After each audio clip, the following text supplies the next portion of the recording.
ពីមិនសួរ3មិននិយាយទើបជាមនុស្សឆ្លាតពិតប្រាកដមនុស្សឆ្លាតពីមិនសួរ1រឿងដែលគេមិនចង់និយាយកុំសួរនៅលើโลกយើងនេះមនុស្សគ្រប់គ្នាសុទ្ធតែមានរឿងសម្ងាត់រៀងៗខ្លួនគ្រប់គ្នាសុទ្ធតែមានអាចកំបាំងដែលមិនអាចនិយាយបានបើសិនជាគេមិនចង់ប្រាប់អ្នកគឺកុំទៅសួរទោះបីជាទំនាក់ទំនងរវាងអ្នកនិងគេល្អយ៉ាងណាក៏ដោយធ្វើជាមនុស្សត្រូវចេះអ្នកដតីសុខចិត្តនិយាយប្រាប់អ្នកមិនចាំបាច់អ្នកសួរមនុស្សម្នាក់ដែលឆ្លាតពិតប្រាកដគឺគេធ្វើខ្លួនឯងជាអ្នកពូកែស្ដាប់អ្នកនិយាយគឺខ្ញុំស្ដាប់អ្នកមិនចង់និយាយគឺខ្ញុំមិនចង់សួរ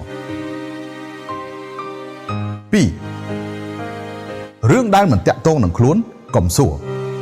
ធ្វើជាមនុស្សកុំខ្វល់រឿងអត់ប្រយោជន៍ច្រើនពេករឿងដែលមិនពាក់ព័ន្ធនឹងខ្លួនយកល្អកុំរវល់អ្នកត្រូវប្រុងប្រយ័ត្នរឿងប្តឹងផ្ដាល់ធ្លាក់មកលើខ្លួននិយាយម្ដងទៀតរឿងដែលមិនពាក់ព័ន្ធតើអ្នកសំអាងអ្វី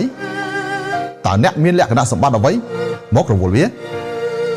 ប្រកបណាស់បើសិនជាអ្នកប្រយុទ្ធប្រឆាំងនឹងភាពអយុត្តិធម៌បែបនេះប្រហែលជាអាចយល់បានប៉ុន្តែបើសិនជាអ្នកដើម្បីតែការលេងសើច